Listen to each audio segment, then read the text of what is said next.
Это понятие настолько крепко укоренилось в видеоиграх, что разработчики зачастую и не надеются на успех своей очередной разработки, если не включить в нее мультиплеер.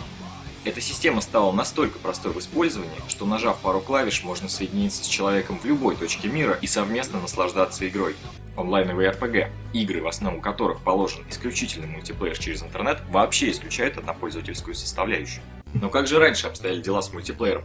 Нет, ну то, что почти в каждой приставке было по 2 порта для джойстиков, это и так понятно. Гораздо более интереснее, как поиграть на 8 или 16-битной консоли в компании из 3 или более человек. Но можно, конечно, передавать друг другу джойстик каждые 10 минут, но это совсем не то. Гораздо увлекательнее одновременная игра. Приспособления, позволяющие увеличить число подключаемых контроллеров, начали появляться еще во времена 8-битной эры. Так появилось устройство от компании Hudson Soft. Оно позволяло увеличить число максимальных игроков для TurboGrafx 16 с 1 до 5, так называемый TurboTab. Для нас было сразу два таких устройства. Во-первых, это NES FullScore, который позволял подключить сразу 4 контроллера консоли, и помимо этого включить турборежим для кнопок. А во-вторых, NES Satellite. Ну, там помимо всего этого было беспроводное подключение к консоли, что позволяло игроку не быть прикованным к NES, а быть прикованным к самой этой штуке. Возможность играть вчетвером была и у Famicom, хотя ее контроллеры и невозможно отсоединить, но тем не менее у нее есть так называемый Extension Port, куда можно подключить адаптер с 2 дополнительными гнездами для контроллеров, или непосредственно сам контроллер, который якобы в своем корпусе имеет вход для еще одного дополнительного джойстика. Ни в продаже, ни даже изображений этих мифических девайсов мне найти не удалось, но зато схему создания такого адаптера найти не составит большого труда. Надо будет как-нибудь разломать пару старых бенди и спаять самому. Далее наступило время 16-битных консолей, и Nintendo совместно с тем же самым Hudson Soft представила игрокам свой Super Multitap. Его можно было приобрести как в бандле с игрой Super Bomberman, так и отдельно. Из-за успеха мультитапа это название закрепилось за всеми подобными устройствами. Для 16-битных Sega существует FOWA адаптер, который был выпущен в продажу компанией Electronic Arts для их же спортивных игр. Позже Sega выпустила и свое подобное устройство, но сегодня я вам хочу рассказать о другом способе поиграть компании в игры для Sega. Компания Codemasters разработала свою собственную систему, которая не требовала покупки дополнительных устройств, разве что кроме дополнительных джойстиков. Ну что ж, не буду оттягивать время. Или буду.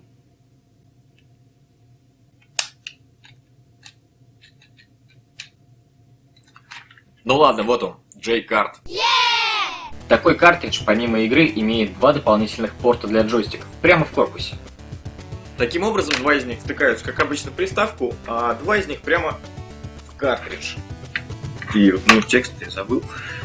Таким образом, 2 из них, как обычно, втыкаются в приставку, а остальные 2 прямо в картридж. Кстати, 3-м и 4-м игрокам нужно быть очень осторожным. Если сильно дернуть за провод, то контакт картриджа и приставки может нарушиться, и игра просто зависнет.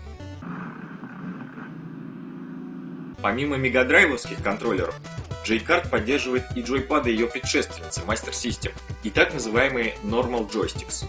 J-Card появился довольно поздно относительно жизненного цикла консоли, поэтому игр на него вышло довольно немного, а именно 6 штук, и все они от Codemasters.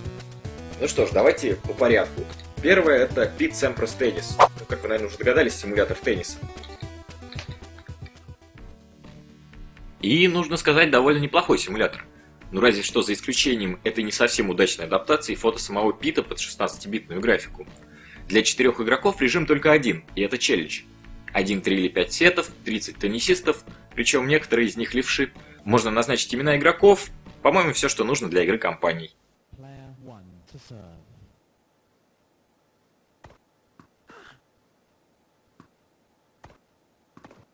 И все это барахло идет к черту. И идет к черту оно дважды, потому что следующая игра это Pit Sampras Tennis 96. Ну и как водится в спортивных симуляторах, свое название она получила номер следующего года, то есть 96-го.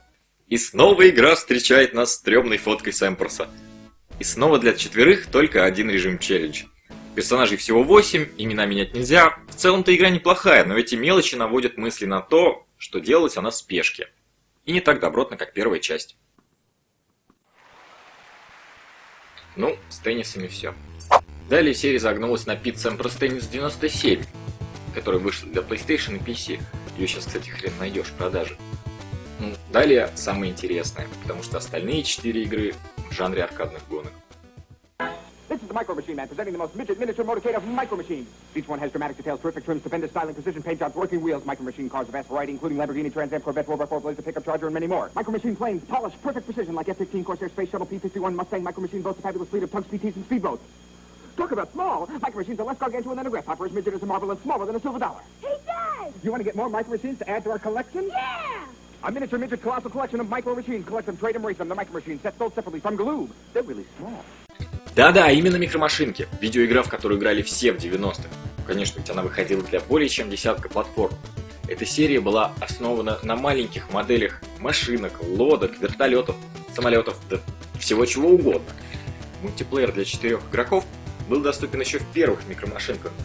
Например, благодаря тому же мультитапу SNES. Но в версии для Мегадрайва его не было. Зато вторая часть микромашин Turbo Tournament уже была на J-Card.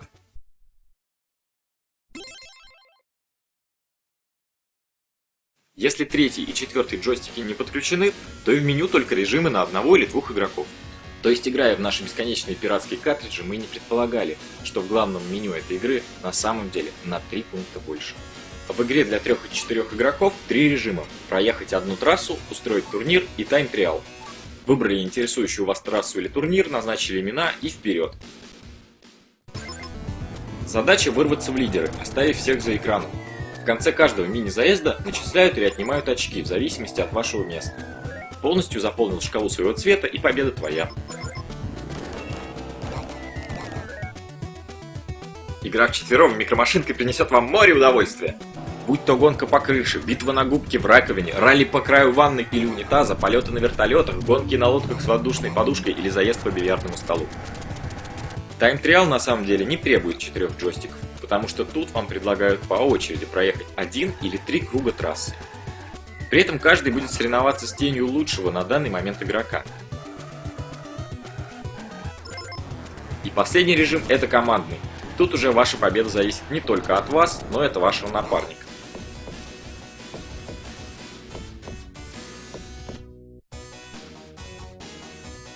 Следующая игра — это Micro Machines Turbo Tournament 96. Это не то чтобы отдельная игра, скорее улучшенная вторая часть. Кстати, выходила она только в Европе и только для Мегадрайва.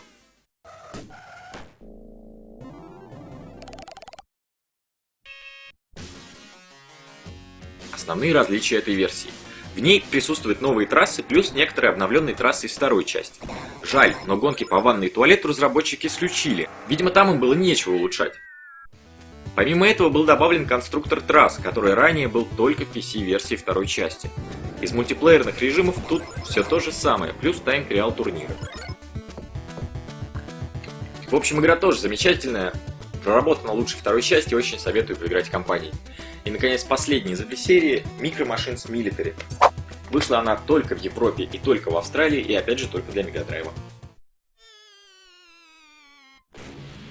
Это микромашинки на военную тематику, с полностью новыми трассами и всеми ранее представленными игровыми режимами. Главное отличие от предыдущих частей — то, что теперь кнопка C служит не для того, чтобы подать сигнал машиной, а для того, чтобы стрелять. Ну или ставить бомбы катерами.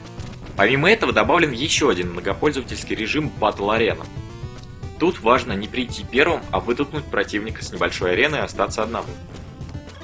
В этой части режим командной игры воспринимается совсем по-другому, ведь ваш боевой товарищ теперь может еще и прикрыть вашу задницу.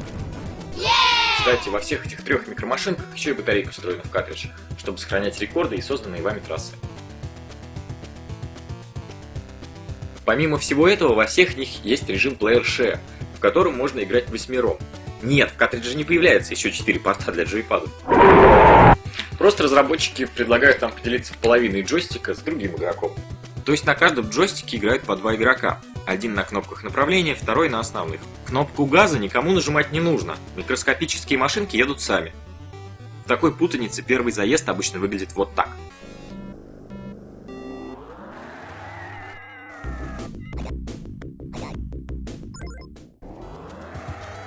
А что, спросите, вы делать, если вас всего 5 или 7, например? На этот случай игра устроена так, что пока на трассе 5 или более машинок, они не могут врезаться, а проезжают сквозь друг друга. И не мешая другим на первом повороте, лишние машинки выйдут из игры. А когда останется 4, то уже можно и потолкаться. Если полистать инструкцию к игре, то экспертам предлагают поиграть вчетвером, и чтобы каждый управлял 2 машинками.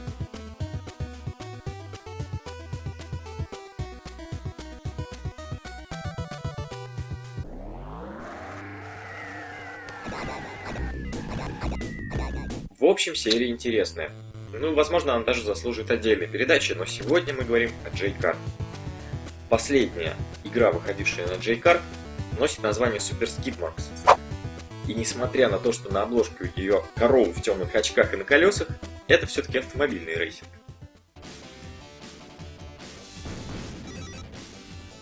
Два режима – чемпионат и одиночная трасса, изометрический вид и трехмерные модельки персонажей. В принципе, это все, чем может похвастаться эта игра.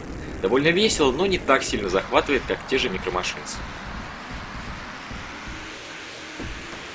Забавно, но в версии для системы Amiga в эту игру тоже можно было поиграть вчетвером и даже 8. Для этого в инструкции к игре было описано, как самостоятельно сделать для этого мультитап. Ну что ж, нужно подвести какой-то итог. На J-Card вышло 6 игр. 2 из серии Beat Sampras, 3 из серии Micro Machines, 1 Super Skidmarks.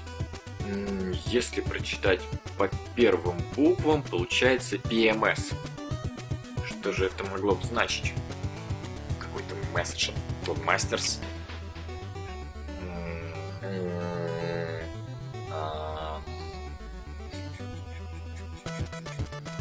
Да. J-Card появился довольно поздно, поэтому игр для него вышло гораздо меньше, чем могло бы быть. Я думаю, это сильно расстроило фанатов 16-битных Mega Drive. Поэтому наверняка Codemasters решила зашифровать в названии этих игр что-то, что не давало спать всем фанатам 16-битной эры. 32-битные и последующие за ними консоли тоже имели мультитапы. Другие же сразу имели возможность подключения 4 джойстиков. И в конце концов все это свелось к использованию беспроводных контроллеров, исключив тем самым появление таких устройств, как мультитап. Мне бы только в фильме «Смерть мультитапов» сниматься.